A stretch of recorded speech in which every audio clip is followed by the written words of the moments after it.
How do we even know Jesus was a real person? Wasn't he just a legend or myth? An intriguing question, isn't it? It's a question that has been asked many times by many people, and it deserves a well-thought-out answer. We know that Jesus existed in the same way we know about other historical figures like George Washington, through the testimonies of those who knew him, witnessed his deeds, and later wrote about him.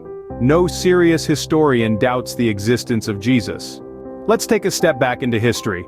Picture this: a Jewish historian named Josephus, who lived in the 1st century AD, wrote about Jesus in his work. He stated, "Now there was about this time Jesus, a wise man, a doer of wonders, and the tribe of Christians, so named for him, are not extinct at this day." Josephus, a man of history, a man of facts, acknowledged the existence of Jesus and the tribe of Christians named after him.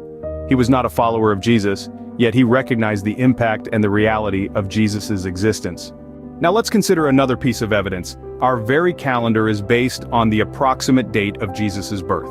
Every time we write the date, we're referencing an event that split time into before and after. This event, the birth of Jesus, is a cornerstone of our chronology, further solidifying the reality of his existence. But perhaps the most compelling evidence comes from the apostles, men who literally gave their lives to spread the gospel. These were not men who would readily lay down their lives for a legend or a myth.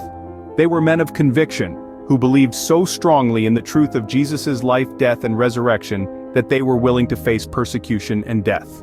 This conviction is evident in their writings.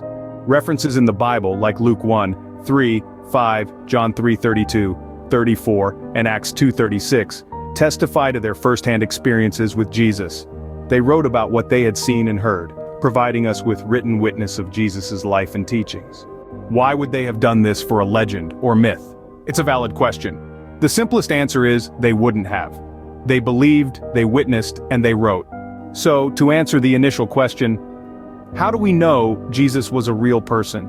We know because of the testimonies of those who knew him, the historical records that mention him, and the profound impact his existence has had on our world. Jesus was not just a legend or a myth. He was a man who walked this earth, a man who left a lasting imprint on history. The evidence is there in the pages of history books, in the words of those who knew him, and in the very fabric of our society. Jesus was not just a character in a story. He was, and continues to be, a very real part of our world.